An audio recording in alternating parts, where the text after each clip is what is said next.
I'm also 100% behind the idea that black people, as the victims, must determine their own destiny. You can never let the oppressor decide the pace for you, because if you let the oppressor decide the pace, then you'll always be in a trip.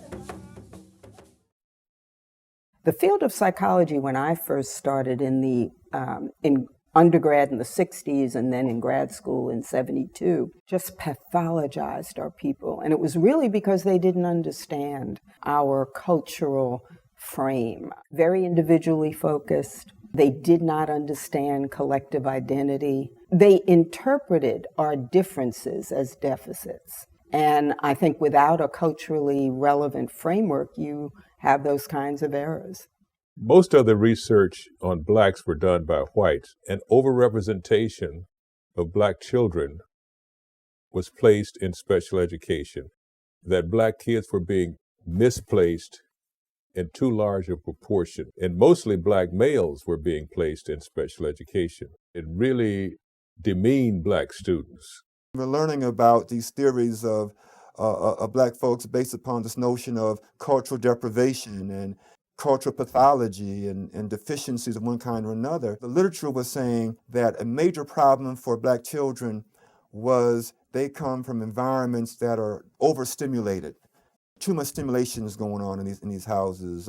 It leads them to be hyperactive and not be able to have good attention spans and the likes. You know, we need to put some labels on these things that we're observing. And I said, and we can't just use the old labels because people will interpret things from that mainstream perspective. So I said, we need new labels, and we have to have the power to define. It's not that there's overstimulation. These kids come from vervistic environments. That what you're seeing is not hyperactivity, you're seeing behavioral verve. These kids are living in lively environments and they have a preference for high-level stimulation. So that's psychological verve. So maybe if we begin looking at ways, not how these kids have learning disabilities because of their environment, but how teachers have instructional disabilities because they don't know how to take advantage of these cultural assets that our children bring with them into the learning environment. It was the same conversation all the time. We were dissatisfied with traditional white psychology, the invisibility, and the deficit deficiency model. So no matter where we started, that's where we always ended up in the conversation. And then we said we have to build a psychology of our own. Since we can't depend upon our oppressors to define us in a strength-based way, we would have to define ourselves. If you sample the universe of African American people, much like scholars like Joe White and others argue, that if you're going to develop a black psychology, that it ought to emerge out of the authentic experiences of black folk in America. But the question becomes, if I sample that whole universe of black folk in America, am I really sampling what is normal and healthy and indigenous to the culture? Or is what I'm sampling ways in which black folk have adapted to 350 to 400 years of this craziness in America? And nowadays, unlike my earlier years, I argue the latter rather than the former. I started out looking for what was making black people mentally ill and was focused on racism and then the need to understand. And I still am in that position. In other words, it is racism, white supremacy as a global system that is responsible for everything that is happening to us. For over 100 years, the mind of the citizen has not been freed. Do you feel that this is the root cause of the Negro problem? We feel it is a very important cause. The attitude of the society generally, of white people, and unfortunately of some black people, is that black people are inferior and should, in fact, occupy an inferior status in this society. The primary problem at this point is black-white, but I think it's really much deeper than that. It goes to the heart of the white man's psyche, where he thinks and feels that he indeed is superior to other people, and this has to stop. At this point, the country has reached a very desperate crisis where most black people are saying, either give it to us or blow up the system.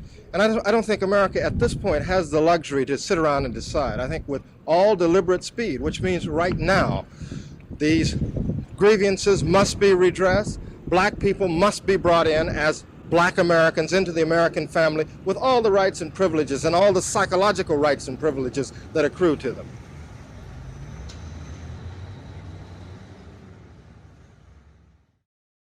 What is black psychology? Black psychology is looking at the perceptions, values, worldview from the perspective of black folks as they articulate it. So that we didn't discover black psychology in the 60s, it was already there. But we articulated it from the perspective of the folks themselves. We wanted to give them their own voice. Whereas prior to that time, that voice was invisible in psychology, or it was deficit deficiency, low IQ, poor impulse control, can't delay gratification, can't do a complex task. So the story had been told from outside, and we wanted to tell it from inside out. Black psychology is part of what we would call the Black Studies movement. The Black Studies movement is a movement to capture the experience of a particular people, in this case, people of African descent. It's, in terms of psychology, it's an attempt to be that strand of Black studies that focuses on the psychology of a people, in this case, people of African descent. It is a movement that's part reactionary, part proactive. Reactionary in the sense that mainstream psychology and mainstream cultural studies either did not pay much attention to the black experience, or even worse, tended to scaffold it in pejorative terminology and results. So it's both a correction, but it's also an affirmation. It's no accident that it eventually evolved into something called African psychology, because some of the people who are concerned with the study of black people are also concerned with going back in time and space and seeing the connection to our ultimate roots. Now, black psychology, I think of as having begun in reaction to what we had learned about identifying who we were. And when I say what we had learned as captives within a Euro-American, a European frame of reference, a European definition of what was reality, what was real, and what it meant to be human. And so our introduction to psychology then was reacting to that. So we had to kind of deconstruct that. And that deconstruction says, okay, we must no longer see ourselves as we were defined by this other perspective, which is not our own perspective. And therefore, we need to identify it as a perspective that, in fact, identifies who we are. So it became a kind of a liberation tool. How do we kind of free the captives from this alien perspective of defining themselves? May I say something to you to give you a true knowledge of yourself and life, so that the same glory and success attained by other men who understand themselves may be yours? So there is no excuse for the black man in lacking the knowledge that man is used to beautify the world and produce all that he needs for his happiness and civilization. If you are able to live with the knowledge of yourself and with the greater knowledge of nature, you must know what is good and what is not. It's a spectrum. On one side of the spectrum is Africa. And then a writer has to decide how deep he wants to go into the foundation of Africa to understand these brothers in Oakland today. And some go all the way back to ancient Egypt, and some pick it up more when we come here to the States. But it's all part of one model, I'd say, that has different variations. My Black psychology also has a cultural component because it's only from the cultural grounding of what I call the wisdom tradition of African deep thought that conception of Black makes sense. So African psychology would be inclusive of Black psychology based on my definition, but African psychology, I think in most people's mind's eye, again speaks to a particular cultural orientation, of which my definition could be a part. Black psychology within that vein generally refers to psychology related to the African American experience in some camps of the Black psychology community. And African American psychology, of course, would be used interchangeably with that usage of Black psychology. Of course, African psychology, the way I use it, has a global scope, in terms of ethnicity and racial application. The further you go back into the African experience or the African ethos, the more you are trying to find a source of original strengths and values that did not emanate from the American experience. So while the American experience is long, it's rich, it has its strengths, but the original values and foundations of people of African descent who live in America came from Africa. In my work, I actually combine the terms Black and African, or I link them. So I use African/Black psychology to indicate that I'm not only referring to the psychological experience of African Americans, or the psychological experience of North Americans, but the psychological experience of diasporian Africans as well as continental Africans, understanding that there may be some contextual variation and even some philosophical variation because of the context, but at the core that the worldview principles would be relatively the same. As we move from kind of deconstructing that paradigm or deconstructing those assumptions to begin to reconstruct how it was we defined ourselves before our captivity, I think the way that we identified that reconstruction process was to call it African psychology. So I don't like to think of it as being antithetical. I simply see it as being the evolution. It's the older brother, the older sister. It's a more matured perspective of what began as a kind of a reactive form that came to be a kind of a reconstructing of defining ourselves for ourselves from our own ontological perspective. To me, African psychology was about essentially a cultural war.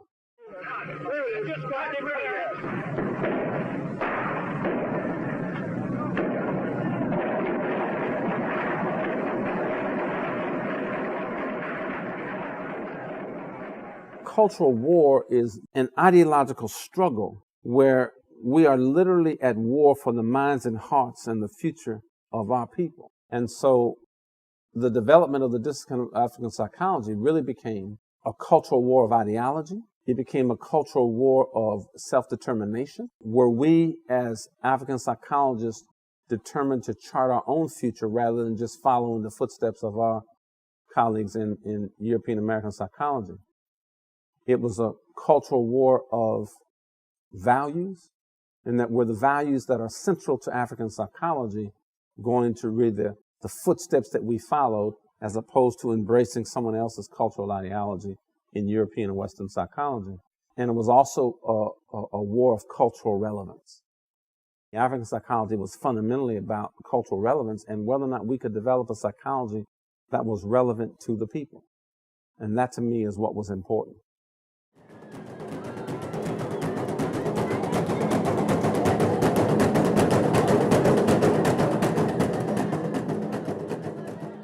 If you look at psychology, and we say Black psychology, some people say Saku. When we look at these concepts, when we go backwards in terms of our history to sort of find a standing place, what we discover is that the African people had already developed many notions of the mind long before we encountered the West. before the Greeks came to these notions of the mind, particularly concepts that they came out with like logos and pathos and ethos and so forth, that Africa had at its root notions such as Mat, for example, Sarujta. I mean, many notions that were very basic. And if we could grapple with those notions and understand those notions, we will have some understanding. The African psychology is the only psychology that the first attempt by human beings to understand the spirit and human functioning was done in ancient Kemet, or what people call Egypt. Most of the major ethnic groups from the Senegal River in the north to the Congo River in the south can trace their origins to the Nile Valley, beginning about 600 BC, 650 BC or thereabouts, when the first of 5 migrations left the Nile Valley, moving westward into Western Africa.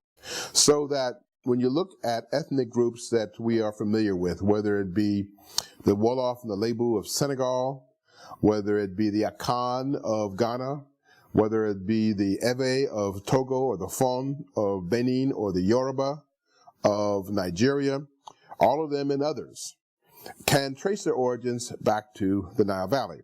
That means they can trace their systems, their spiritual systems. You might even say their psychological systems, and mythical systems, and symbolic systems also back to the Nile Valley. And as we go back and then reclaim some of that African culture and begin to study and embrace some of the ideology that came out of those ancient Kemetic and historically African places, what we know is that our discipline of psychology is really thousands of years old, not just, 20, 30, 40, 50, or even 100 years old. And in fact, traverses a landscape from historical contemporary times all the way back even into ancient Kemetic spaces.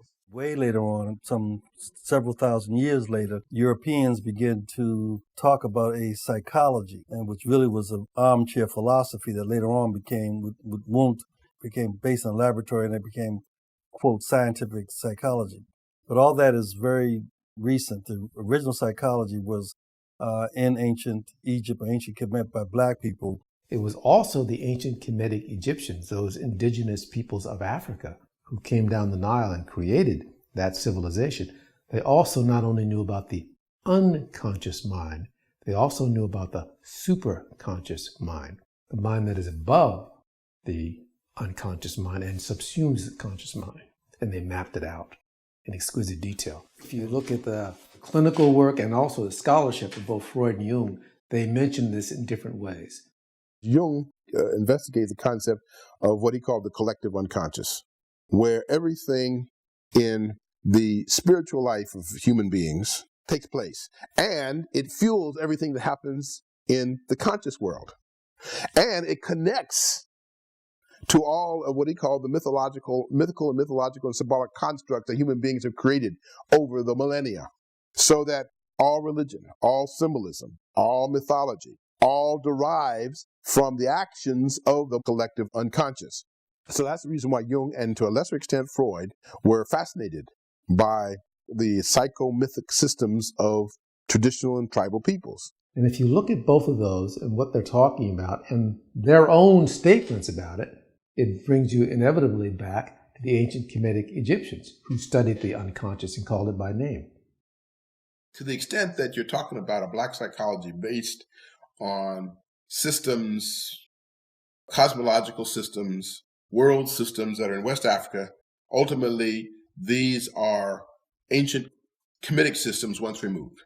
So that when you think about any African system today, it all ramifies back to ancient Kemet. The ancient Kemetic Egyptians outlined that the world was basically alive.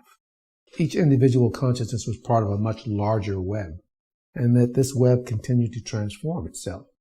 The whole art and science of mummification, the basis of that was not only the belief, but the perception and the experience that consciousness transforms itself, not only from the waking state to the dreaming state, but also to the post-mortem state. The pyramids were actually designed by priests. They were designed by people whose study was of the soul. In fact, there is a huge scene in the pyramids. It's called the psychostasis. And the psychostasis is that scene that some of you know about where you have the initiate being judged by the netters or by the gods and the weighing of his heart against the feather of Ma'at. That is an ancient scene. It's called the psychostasis. And in that scene, the interpretation of it is that man or woman must go through a judgment of their righteousness. And when they are found wanting, they have to be taught the right way.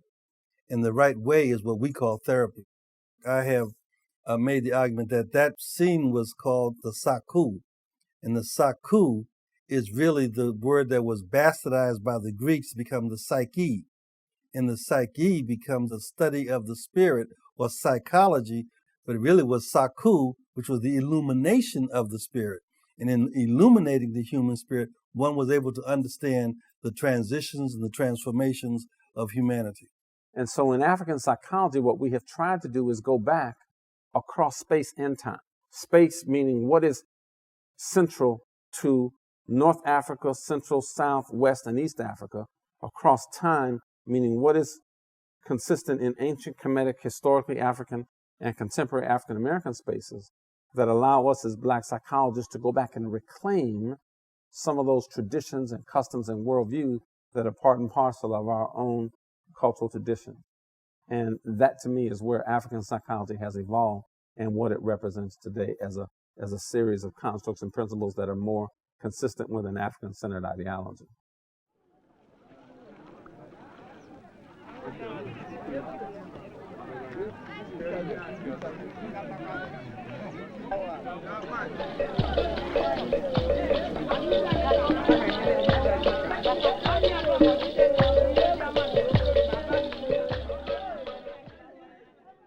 In the European psychological tradition, the human being is defined with reference to their internal psychological attributes, such as their thoughts and emotions. In other words, the goal of becoming a human being then is to individuate, is to separate from other people and find who you are internally and define yourself independently of your surroundings.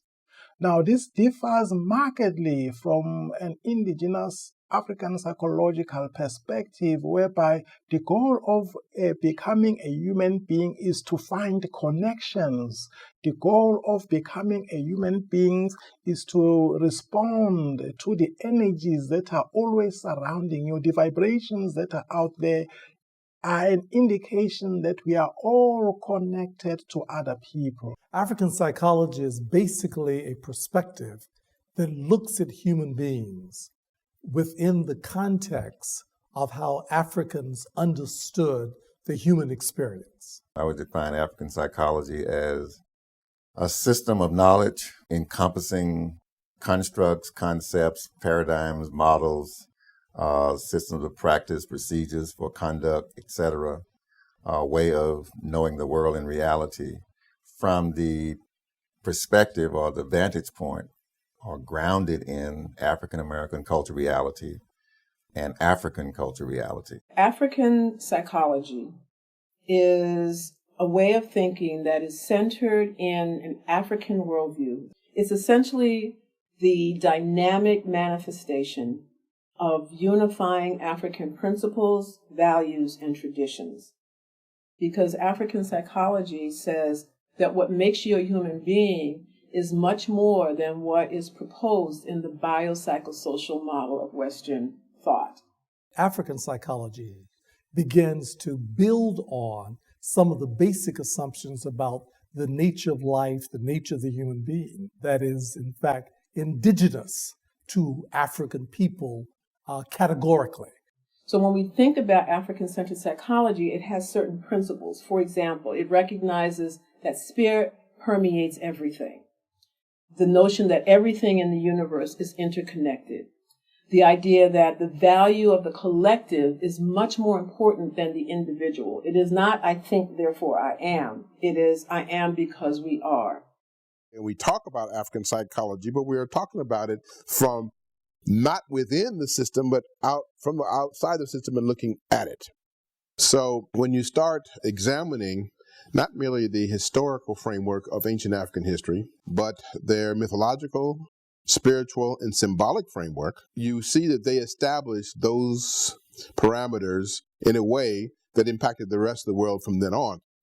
The term psychology was in fact a derivation of psyche, which was in fact a recognition that the psyche was the soul, and that the study of the soul was the original agenda of what the discipline of psychology was all about. So psychology is just, you might say, it's not just a way of thinking. It's not just mental, whether it's conscious or unconscious. It's a way of being. Now, if you understand it as a way of being, then you begin to get at the essence of what people like to think of as African psychology, which is really what you might call African spiritual systems, or the African world systems is what I like to say. There are a number of principles that guide spiritual and human existence in the African universe. These principles include the principle of mutuality and complementarity, or those of insufficiency and interdependence. The notion of the factor of incompleteness is used to draw attention to a framework of insufficiency that I believe characterizes the nature of beings in the universe. Nothing in the universe, whether spirits or human beings, can exist on their own in isolation from the others. A human being cannot be defined from an indigenous African psychological perspective with reference to their psychological attributes only, because that is just a very, very small element of what it means to be human. To be human has to be explained with reference to the idea of Ubuntu. Umuntu ngumuntu ngabantu. A human being is a human being because of other human beings. The concept of Ubuntu is translated and explained in different ways. Some people say it means I am because you are. But it also means that I am part of a collective. It means reciprocity. It means I will act to you the way you act to me. It means mutuality. People help each other. So to develop an African psychology is a necessity because it talks to the cultural experiences of the people. And cultural African psychology is very strong in then talking to these experiences that might be missed in Western psychology. So the idea of Ubuntu then says that you belong, in the first instance, to your own family, you belong to the community, you belong to your ancestors, and ultimately you are part of the broader universe. There are interpenetrating realms of existence. In other words, there's the mundane world of the physical and our current manifestation as human beings, but there's also another realm of existence at the spiritual realm, and that is as real as the mundane world, and that these two worlds interact with each other. These two worlds serve functions and purposes. These two worlds need to be in harmony. And nothing in life, including